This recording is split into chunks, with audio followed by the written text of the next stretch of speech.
What's up, cycling junkies? We're back with another episode of Pack Chatter. We got a cool little series we're going to launch here today called Growlers with Willo. A lot of fun, and I'll talk a little bit about the setup and what we hope to accomplish with that in just a minute.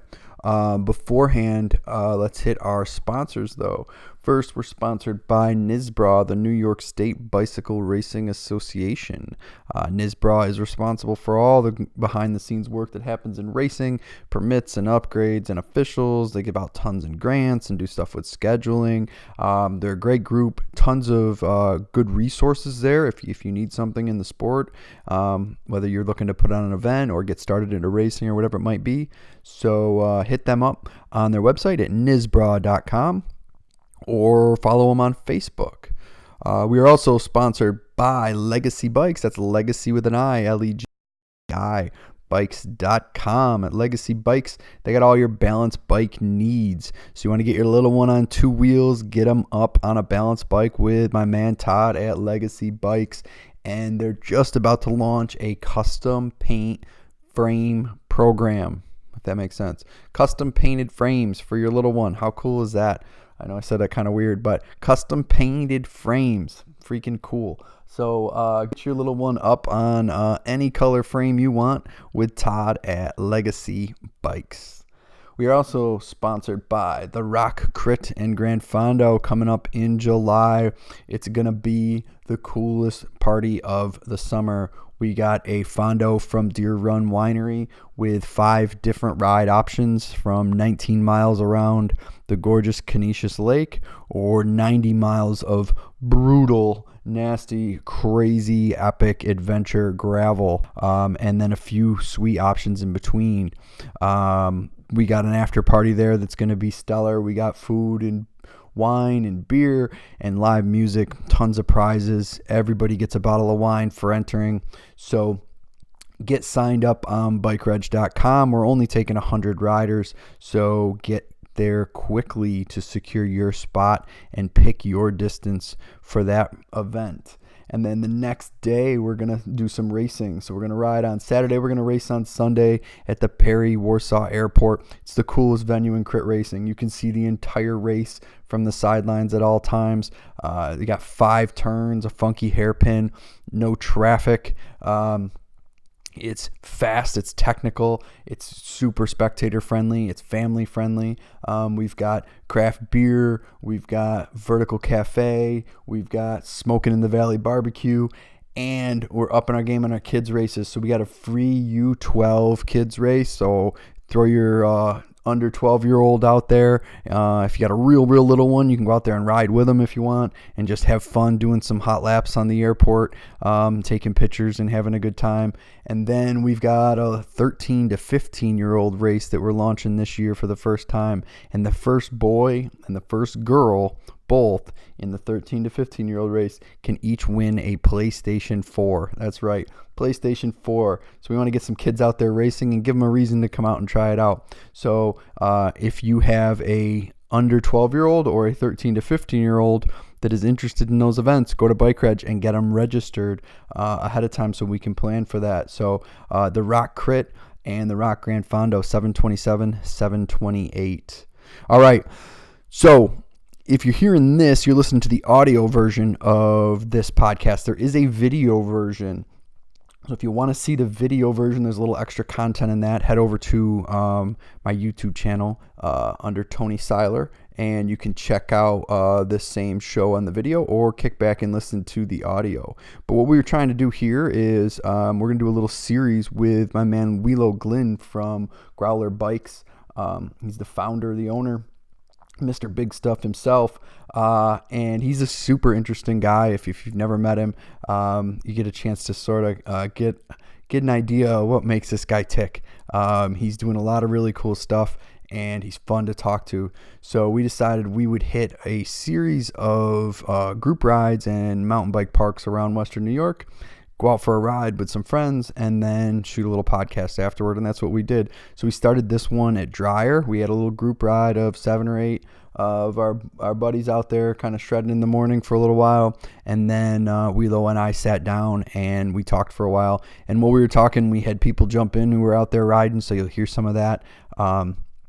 And in this particular one, we focused on bike shops and the difficulty bike shops are having surviving right now in today's market, and Willo's thoughts on some of those things. So really interesting conversation. I hope you enjoy it. I hope you'll tune in for the next one, because we'll make a little series out of this segment. And as I said, if you want to see the video version, hop over to YouTube or check out the audio version right here. So without any more from me, here is Willo with Growlers with Willo.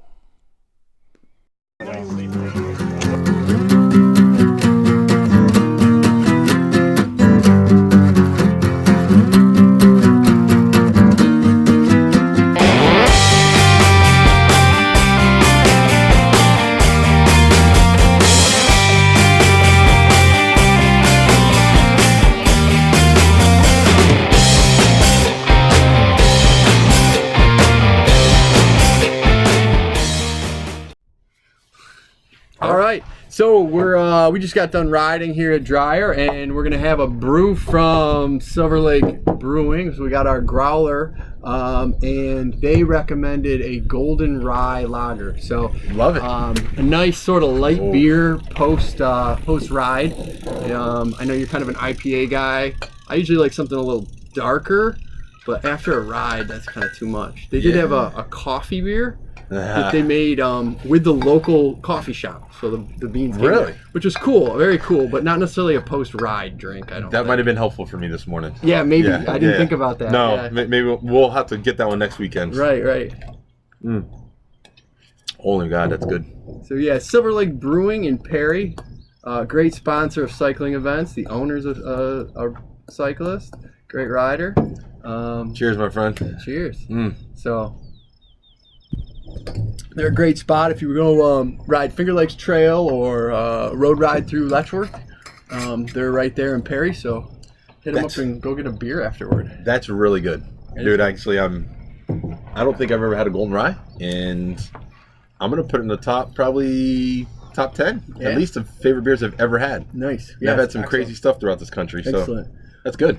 5.5% alcohol, so nothing right. too heavy after a ride to where you're dehydrated and then you get crushed with.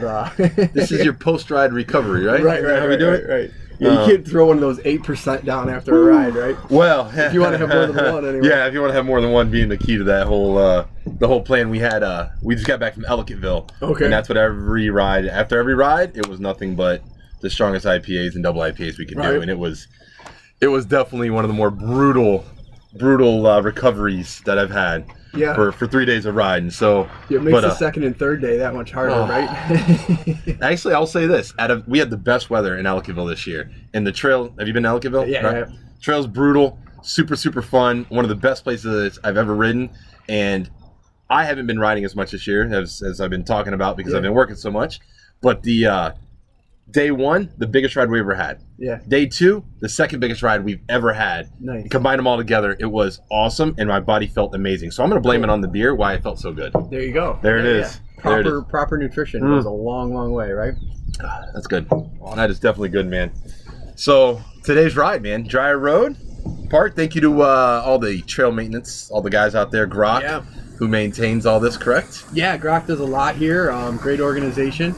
And just a fun park. One of the things we kind of wanted to do with this is feature a lot of the cool mountain biking in this area. So we started with Dryer, and we'll hit up some other ones too. But Dryer's definitely a favorite. Lots of good technical stuff. And we had a nice group today. Yeah. 7 or 8 guys. And got some GoPro footage. And it wasn't bad today. And you can actually see behind us all the hard work they've been putting into. They got the new pump track in place.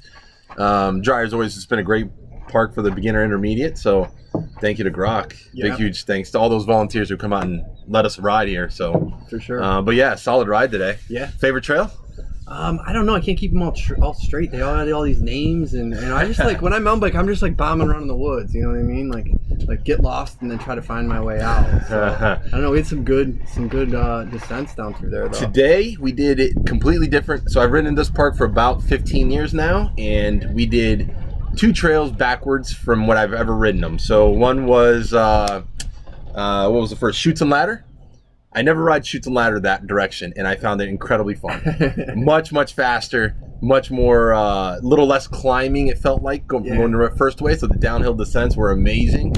And then what was the other ride? I've been on a couple times. The new Boner Pod. Yeah. Still getting used to it.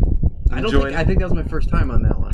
Yeah, I don't know if I love that they destroyed Bonaparte as much, but it makes it a longer, more fun trail. I guess overall it was a bonus to joining it. So yeah. I like it when they lengthen it out. You know, yeah. I don't like the short, fast stuff. I like it to be a little longer. Well, especially in here, in this park, you have, I don't know, how many miles of trail do they have in here? 20-something, 30-something miles of trail, but it's only on a very small acreage of land here. So, excuse me, the idea that they can put this much in it, this good of trail, this close, in the middle of a city, right? Which is even more. Yeah, they do a great job, and it makes it really accessible for people who are here. You know, I live a little bit more rural and have a tendency to hit a few that are a little closer to me. A little OCP. And Harriet, and you know, but there's less trail, and you know, it's not as condensed. No, you don't feel as condensed in here. Yeah, and this one, what I like is there's a lower barrier to entry to get in here, and you know, as we talk about cycling, and the reality is, if the industry doesn't grow as a whole, you need new cyclists. You need people who are comfortable riding. Women are one of the largest growing segments of cycling, and you know, there's a lot of even for all sexes and ages getting out there and riding some of the like OCP. That's a little, that's no joke. That's some big riding going out there. So places like this park where you can get in and you can do some of the lower, the South by Southwest, or you can do some of the lower trails that are in here.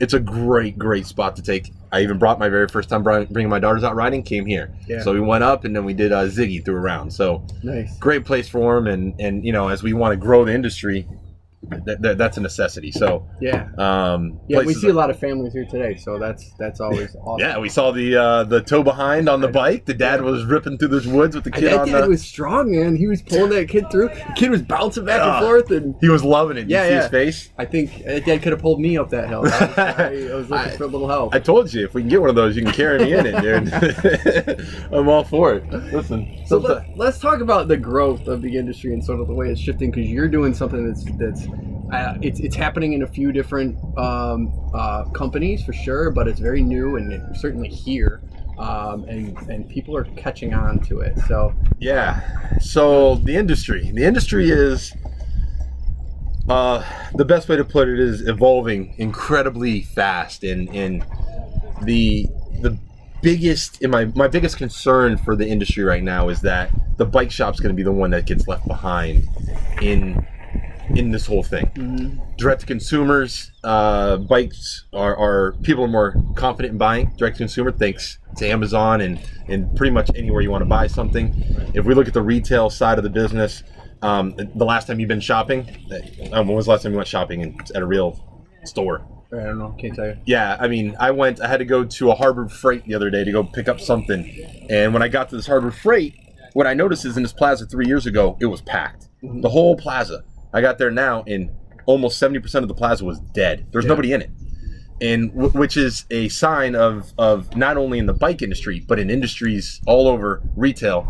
It's not about being in a retail location anymore. Now, the problem is that I personally believe that the bike shop is the heart of the cycling community, and they are the ones who drive community events, races, just group rides, you know, just hanging out. Going back to one of my favorite places, there's two bike shops that really do an excellent job that I know of. Craig at Mendon Cyclesmith, which is a local guy right here. You can go there on a Friday night and they serve beer. Nice. Or they taste test. I don't know what the. You're gonna pull back on the legality.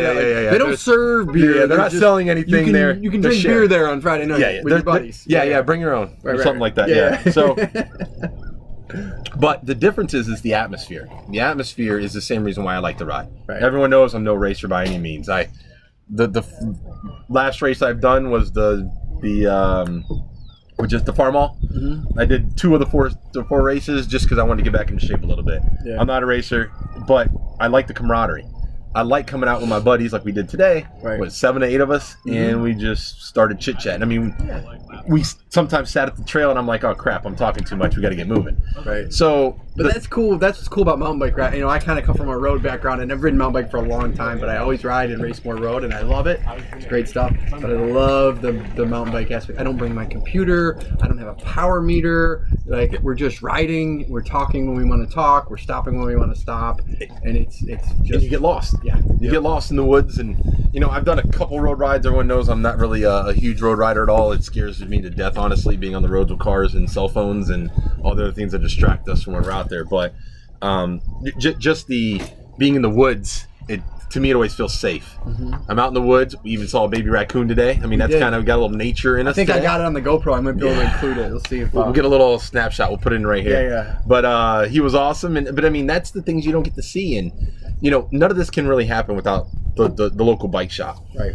And as I see the industry change, I fear that the local bike shop, well, they are getting the dirty end of the stick. I mean, we've talked about this many times, but if you look at the trend of how bikes are being bought and sold by consumers and retailers alike, we are pushing it to online. And the question is how do we keep the bike shop relevant?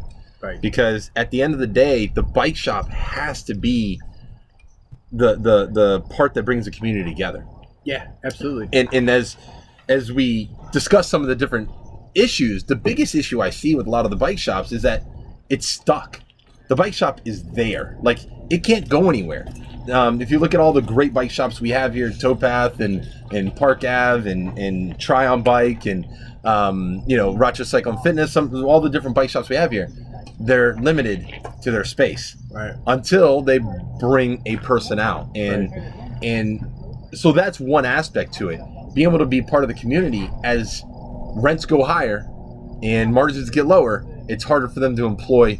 Well, and part of that shift too is I remember many years ago when I was first getting in, like this was 10 plus years ago, I was first starting just getting into riding, and I had my first road bike and I'd ridden it for a while, and I was kind of looking for that upgrade. You know, it was a Trek, it was a nice bike, and I'd kind of gotten into a little bit of racing and was sort of going to bike shops and looking around. And at that point, there was some stuff online, but there was like I forget what the brand is now, but there was a couple of brands out there that were online, but not like what you guys were doing, right? So I went to, and I asked a bike shop owner, well-known bike shop owner in Rochester, super knowledgeable guy, right?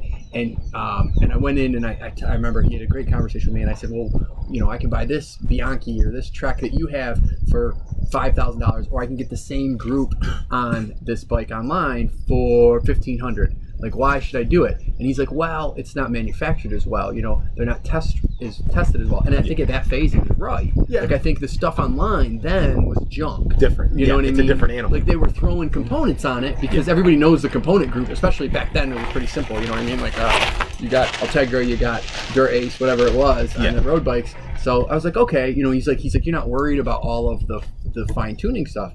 But now we don't have that advantage anymore in the bike shop. No. Right? You know, like, that's gone. Yeah. So now we have to look at, like, the way some of those brands are forcing the bike shops into these. Because that's the other thing, too. The bike shop's a victim in this. They're not the ones doing it. They're just trying to survive. Well, you know, and it's the worst part, and I hate to say this, is I do blame the bike shops because they allow it. Yeah. And it's just like a car dealership. The car dealership allows Ford or Chevy or one of these other brands to push these 100 models into the industry. And there is a choice to make at some point, and the question runs into, and it's tough. If you have a brand like Trek, a great brand, you know, I own Growler, but Trek's a great brand. Sure. And they have the quality behind them, and they have all those other parts behind them. The biggest problem is, tell a bike shop owner who, and you got to remember, bike shops are failing at 20-25% per year. Right. So they're dropping out, and there's new guys coming in, but they're dropping out. The good ones stay. The ones that are a little bit weaker are kind of falling to the wayside, which is how business functions. It's capitalism at its best. But the problem is that if that bike shop says, you know what, I'm not going to carry Trek anymore, what do?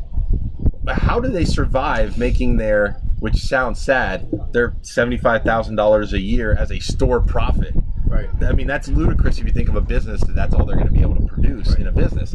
And we had a conversation earlier on the trail. The reality to what's happening in the industry is and I guarantee if you've listened to this podcast, you've checked your phone at least once or twice since we've been talking. Sure. And that is the information highway. Right. Where you look to buy something is the gratification of instant purchase, not necessarily instant in-hand product anymore. Right. So you used to go to a bike shop because you wanted a bike and you wanted to take it home with you. But Amazon, all the other companies, including my company Growler, we've semi-trained, or the consumer has now agreed to that, you know what? I'm going to go right online and I'm going to buy a better valued bike because, like you said, the quality may not have been the greatest back in the day, but nowadays, the bikes are amazing. Yeah. I mean, the bikes are just straight out amazing.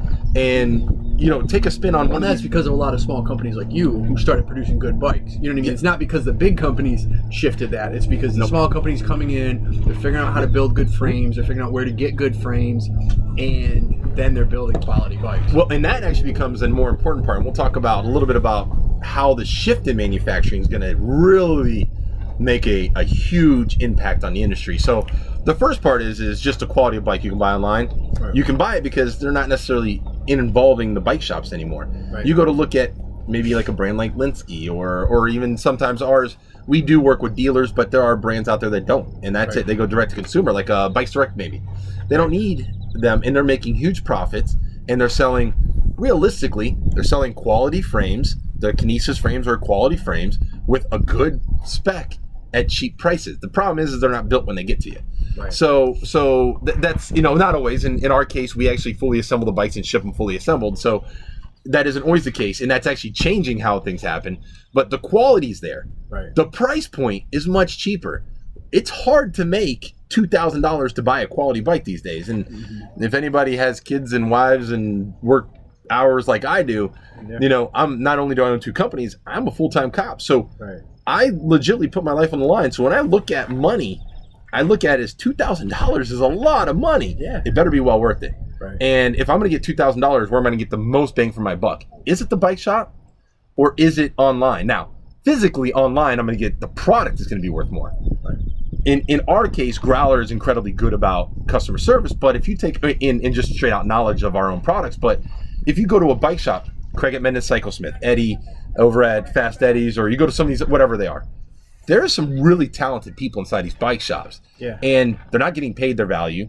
Right. They don't have that ability. And so what's happening is we're losing quality workers in the local bike shop, and we're getting just the guy who shows up because he thinks bikes are fun. Right. And it's not there. So Right. what's actually happening? And if you're a guy like me who can't fix anything on his bike, right? So I buy that bike from you that's awesome and it's high quality, and then it needs some maintenance because all bikes need maintenance, right? What am I going to do, right? I got to go to I need a relationship with the bike shop, you know, and who am I going to ride with? Have a beer, come sit down. There Come you on, go.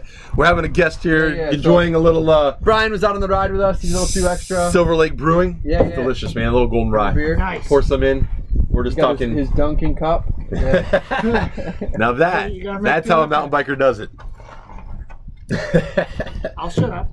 No, you're welcome to sit down, man. Enjoy it. I like my growler. There you go. Hey, see? So this is actually one of the things we talk about, and we talk about He's pouring. We should pour a little bit more here. I don't know about you. You gotta. I'm okay for a moment. Let me sit. I'll have a little sip here in a minute. But you know, you talk about. You're welcome to sit if you want. Sit down. We're just chit chatting. You can jump in anytime. But one of the things we talk about is that experience the customer has, right? So he's actually a prime example. He's a Growler. He's a Growler owner. He's part of the Growler family. Glad.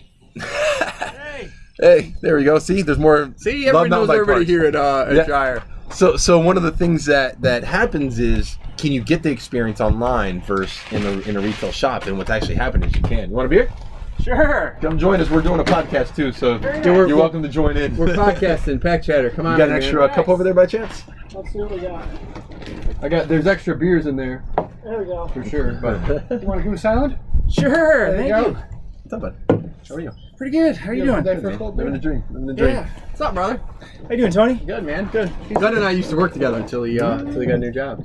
Yeah. I think I met you, but So I remember running into you here, boy, a while ago, and you had this bike I had never seen, and you introduced yourself and explaining your plan and I still don't and think it'll work. everything, and yeah, and now I see these things all over the place. It's there it really is. So that going back to the cult, the Growler Nation. That's right. But and this is kind of a prime example.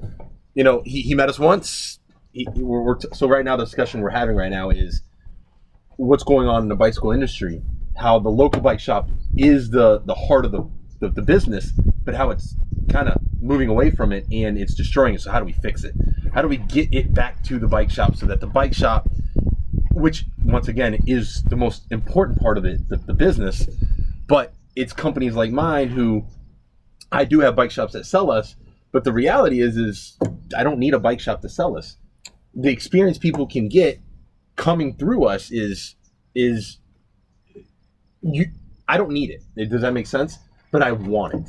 Sure. I don't want to. Well, you recognize the quality of it for the community and the long term of the bike shops at the center of the community. So let's go back to what's the answer here, and I think you and I have the same answer. So you can pitch it or I can pitch it, but we both know we both have the same concept. So the concept that Growler is actually working on currently, and this is actually something that I personally believe is going to revolutionize how a bike shop functions in the future, because I think if it stays the way it is, it's dead. Mm-hmm. So we are in development right now of literally not a mobile repair shop, not a just sales channel, a mobile bike shop. So you take something like Craig at Menden Cyclesmith, or you know what, take a Park Ave for all I care. It doesn't matter. The brand isn't the matter, or the company doesn't matter.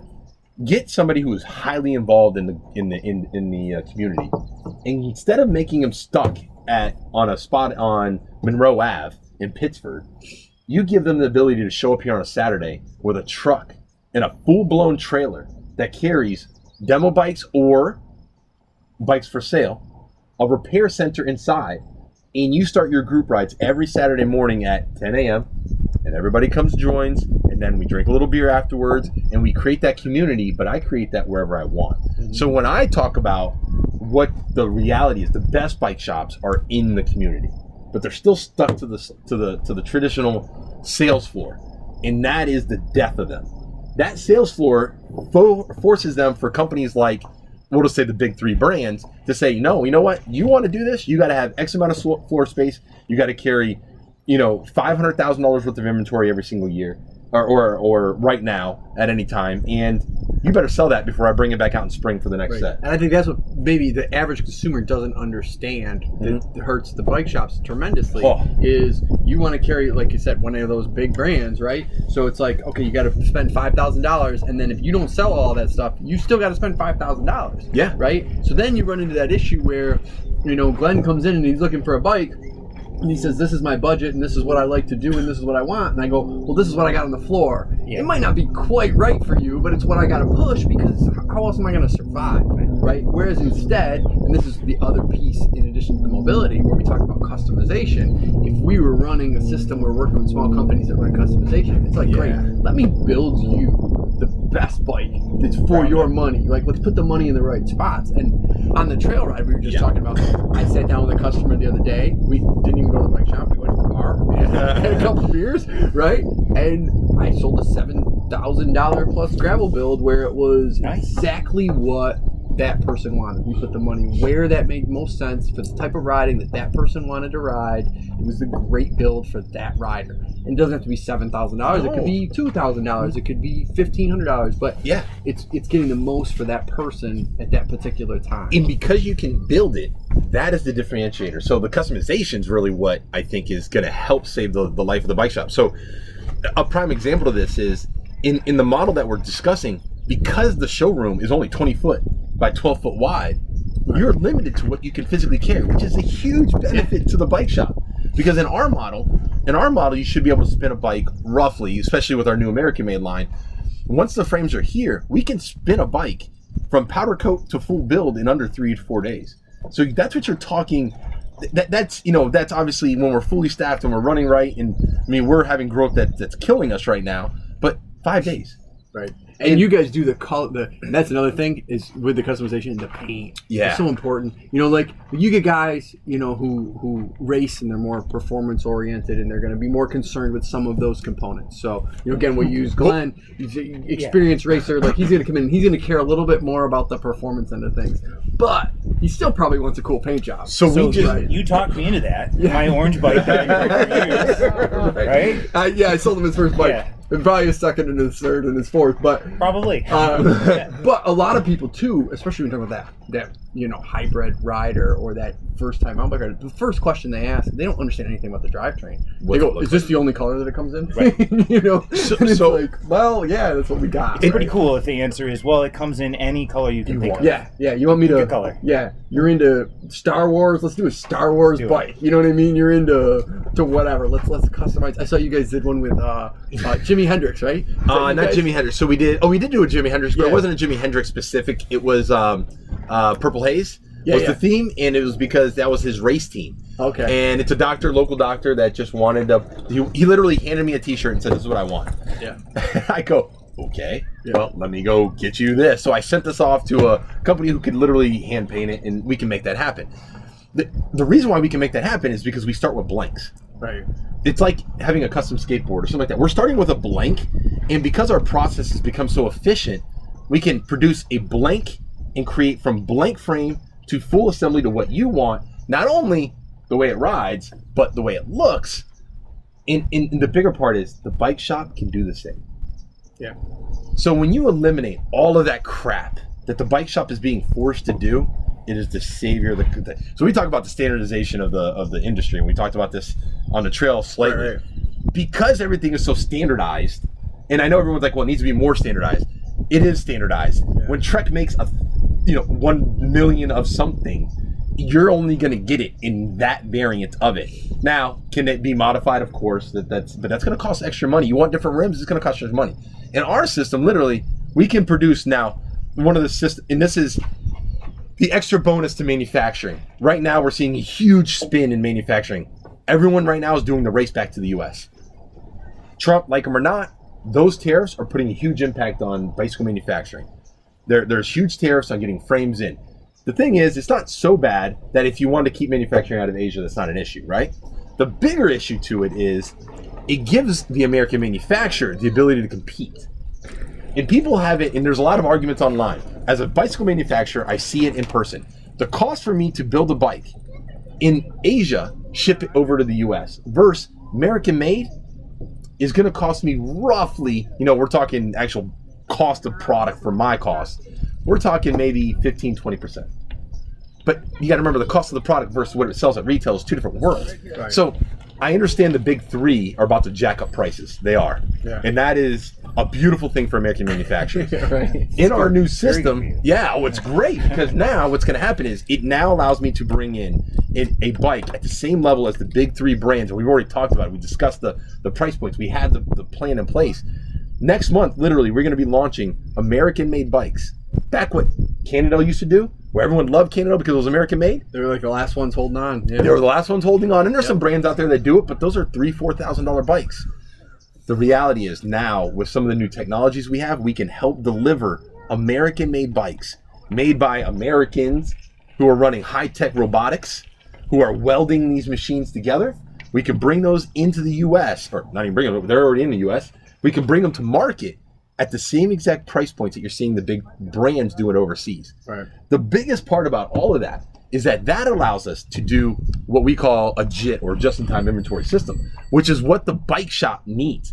The bike shop's death is that it carries inventory. Mm-hmm. If we eliminate all inventory and we make it so that you can buy the bike as you need it and you get it a week later, that's golden. Right. Because it isn't about having the physical bike in hand, although this beer is delicious. Talking about that, might need a little more here in a second. It's not about having it physically in hand when you buy it. It's the good man, there it is.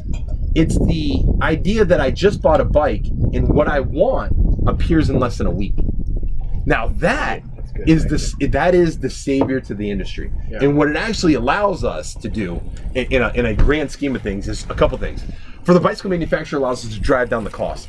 Because instead of me dedicating 1,000 group sets to 1,000 blue bikes, I can now take 1,000 group sets and put it to whatever the hell I want. Right. Doesn't matter the frame and or that's design. sort of, like let's kind of put this in like from a consumer perspective. Like picture this. This is what your bike shop looks like then, right? Yes. You walk in, you got a couple of demos where they carry a few different brands in those demos. So Yeah. we got Growler for a fat bike, we got X brand for a gravel bike, we got Y brand for a road bike, right? So you can demo those, you can feel the bike, you can ride the size, we can figure out what's right. Yeah. And then as the expert there, right? Instead of you having to sort of figure that out online on your own, Yeah. we can sit down and go, okay, well, what's the right group set for you? What's the right wheel choice for you?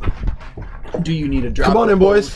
We got beer for you. We're doing a little podcast. Come and join us. I'm actually, I'm gonna go ride here. Yeah, have fun, man. Thanks Nice so seeing much. you. Yeah, man. Hey, good seeing you, brother. Have fun. Enjoy the ride. Sorry Good to see you, to man. snag you up into That's our okay. our That's okay. conversations.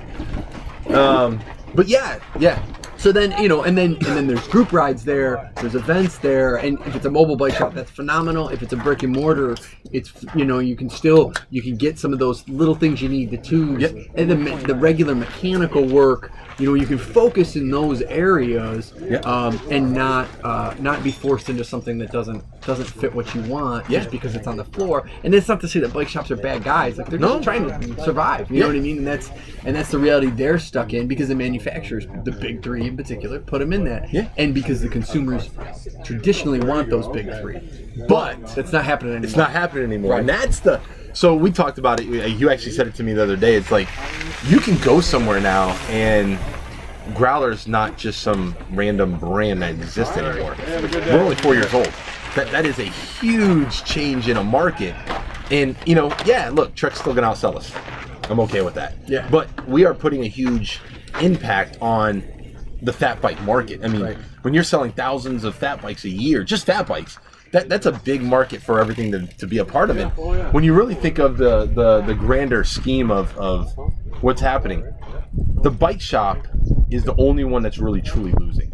And that's the scarier part to it. Yeah, it's good people and people who are really good at what they do and know so much because that's the thing. It's like as a consumer, it's like I got a job, I got a family, like I don't have time to know the difference between every new group set that's out there and understand all the difference. Like I want that person to guide me through that. I want that person who can find the problem with my bike and fix it and give it back to me so that I can ride it in a reasonable amount of time. So let's imagine this. So going back to the Growler bike shop theme in our theory and what we're working on right now is I pull up to Dry Road Park, just like we talked about today. I pull up and the trailer expands and I literally have a storefront right here. Inside that storefront, I have either demo bikes lined up on one wall or brand new bikes lined up, but I prefer demo bikes. And then I have a couple ready to go frames and a couple parts, build kits sitting in a back room. You go out and take one of our demos for the ride for the day. You already know what you want. By the time you get back, we can technically build, as long as you have the frame color you want and all that fun stuff. Right. You can build you the group set under the frame you want while you're at the bike park. Right. And you want to talk about revolutionizing how a bike shop functions, or a industry is going to change. Okay. It is what I believe, me personally, is going to save the actual local bike shop. Yeah. Because direct to consumers they're coming. Yep. We make too much money. The profits are there. The margins are there. The industry is there. The customer service is there. Everything is there to make it worthwhile to do direct to consumer. So how do we save the bike shop? Yeah, and we need to.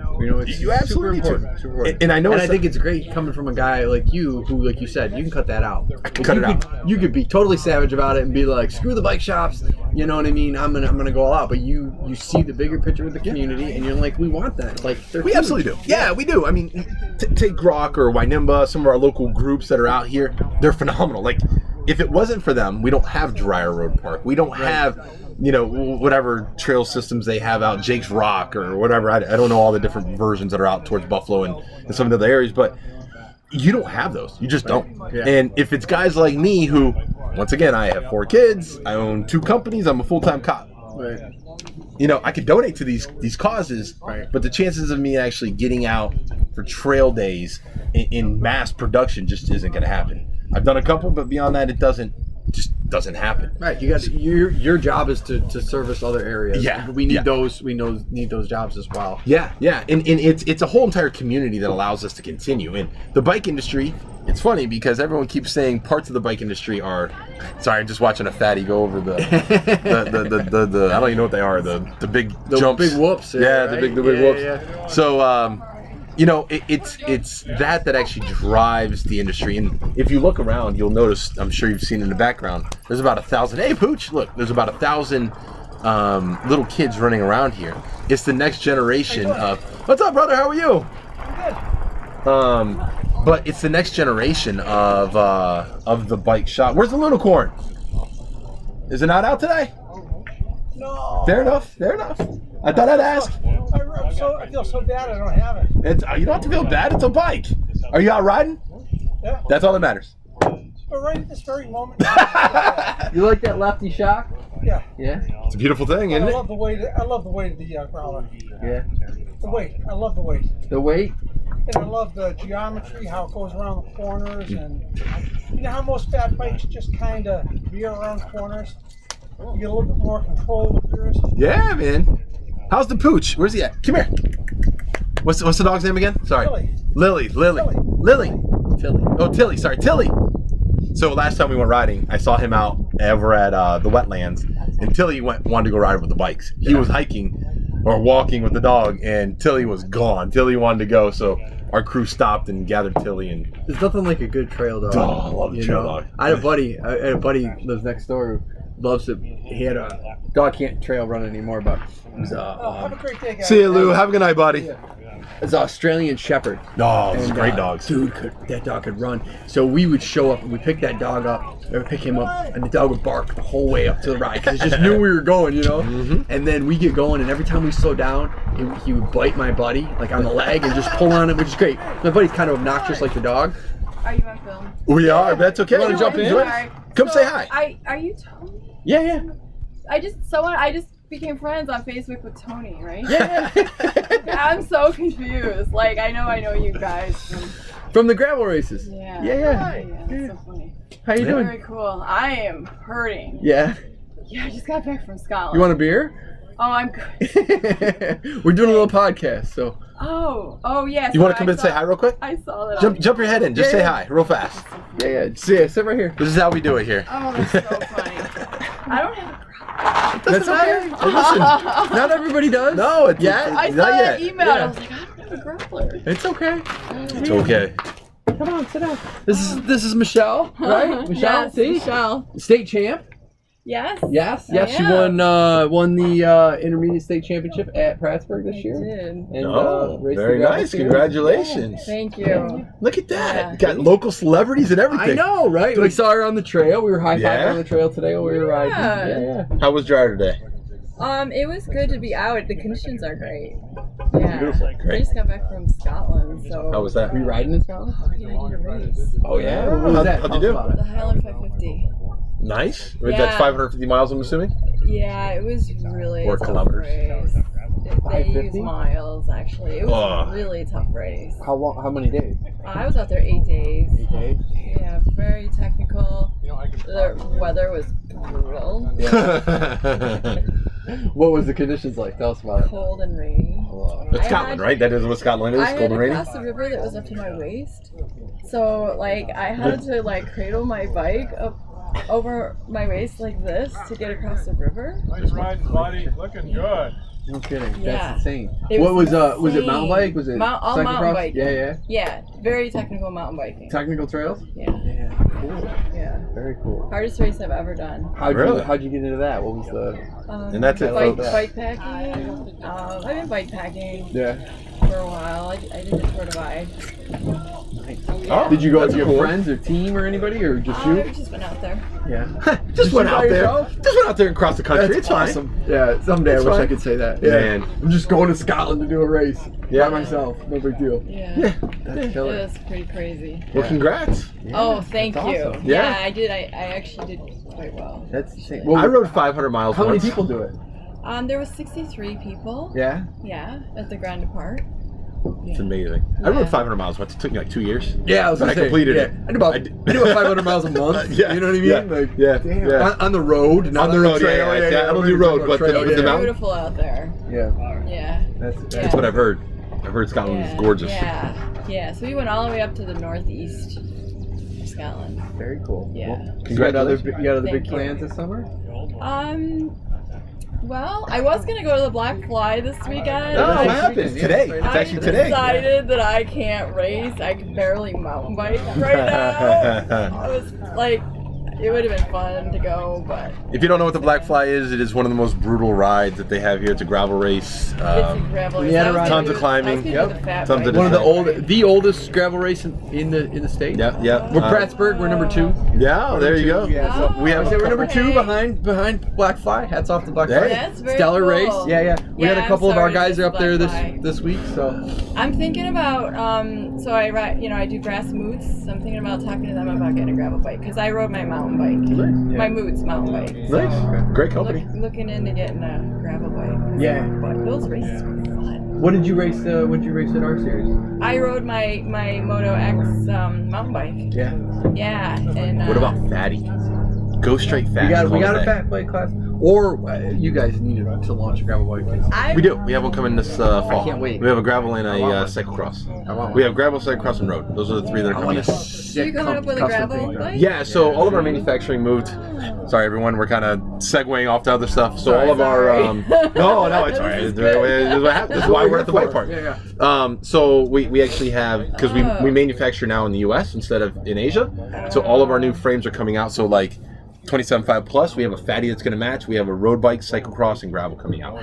So we have a 29er as well. That's pretty much the same thing as a 27.5 plus geometry. Nice. So we have all 6 of those bikes coming out. So we should start seeing the gravel and cyclocross in August. Wow. Yeah, all American made. That's the beautiful part. American made? Only American made. We're not gonna deal with the Asian when it comes to aluminum stuff. So the Taiwanese are good at carbon. So until we get better, and the problem with carbon is it's kind of wasteful. The fun about aluminum though is you can do a really disgustingly cool custom paint. So you guys haven't even So you're seen doing aluminum. aluminum. This is very interesting. Yeah, so what we're doing Okay. is we're mixing aluminum 7005 series with a mixture of carbon.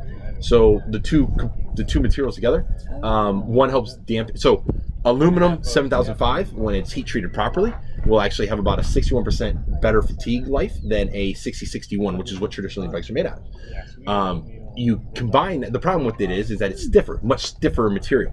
So if you combine that with carbon, it dampens the vibrations you have. So with the two materials put together, it rides like cotton, and it gives you a lighter bike, a stronger bike, and then hopefully you'll be faster on it. But that's really just the person's bike. You put me on it, I'm still going to be slower. It doesn't matter what happens. Yeah. No, that's true though, and I love that. I love that because from a racer perspective, right? I've been doing that for a while, and like that's always sort of the market that we're in, and it's carbon, and I got a sick carbon road bike, like there's no doubt, and I've had carbon mountain bikes and cross bikes, my cross bike, and it's got like carbon. But another really small company that I love is Squid. Oh, And, awesome bikes! Yeah, awesome, yeah. very cool bike. I love Yeah. those guys, and I love Anthony Clark, and he comes out to our gravel races, and that dude's racing worlds on an aluminum bike. You know what I mean? So it's like, it's kind of like I can't say I need a carbon bike when that guy crushes. I mean, we went on a ride with him before. I don't remember which race he came out for all three of the gravel races, but I think it was before the last one. And we were out on a training ride, and we were on the road. We kind of threw it out, and we're climbing up a hill, and he weighs all of 145 pounds, right? And we're climbing this little hill, just doing sort of an opener for them, because Curtis was in there, and I'm just trying to stay alive, trying not to get dropped. And they're like, yeah, we're gonna do 2 hours before we crush a race tomorrow, and I'm like trying not to get dropped, but he's like pushing me up the hill, like at 45 pounds, like 145 pounds, and he's pushing me up the hill faster than I can climb the damn thing. And he's on an aluminum bike, so it's like, Wasn't the number 2 bike in the Tour de France this year a aluminum bike by, I think, maybe Specialized? I think it was the brand that had it. Yeah. Aluminum frame bike, number 2 in Tour de France this year. Yep. That's insanity if you think about it. Like titanium bike that I have, there's aluminum in that. It's a Yeah, of mixture. course. yeah. Of course. Yeah. And you know what the reality at the end of the day is? It's the frame, there is a weight difference in the frame, and I know grams matter when you get to the pro level and stuff like that. Sure. But for the average person, a pound in the frame, which is not rotational, doesn't matter. Right. It always goes back down, going back to the componentry of it, which is the wheels matter, the tires matter, Wheels. Yep. the drivetrains, even for the most part, if you get the right gear ratios, that really doesn't matter as much as brakes, wheels, tires. You pick those 3 and you're pretty good to go to fit your needs to what you're doing. So put your money in wheels all day long. Oh man, I say it all the time. Yep. Do you have enough money to put carbon wheels on a carbon frame? If you do, go for it. Cool. If you don't, go aluminum with carbon wheels. Yep. If you don't, then just go aluminum. So, but it all goes back to fitting the needs of the platform, which then ties back in all the way back into the bike shop. Right. The bike shop can't sell that. Right. Right now, currently the bike shop can't. Sorry, we've been talking about other stuff all day long. So we've been talking Custom about builds. That's very cool. yeah, we've been talking about the struggles that the bike shop has comparative to what online retailers are able to provide instead. And we think we have to figure out a way to save the bike shop. So I love the Lunicorn. I just want to throw that out. the Lunicorn. If you guys ever seen the Lunicorn, go to Growlers website. Actually, go to our Facebook. The Lunicorn is about as crazy as they get. The rules that was made for it is put powder on the frame in any way you can. And so when I did it, it actually ended up looking like a unicorn pooped ice cream, like that commercial for the poopy potty. What is the potty? Squatty potty or whatever that is.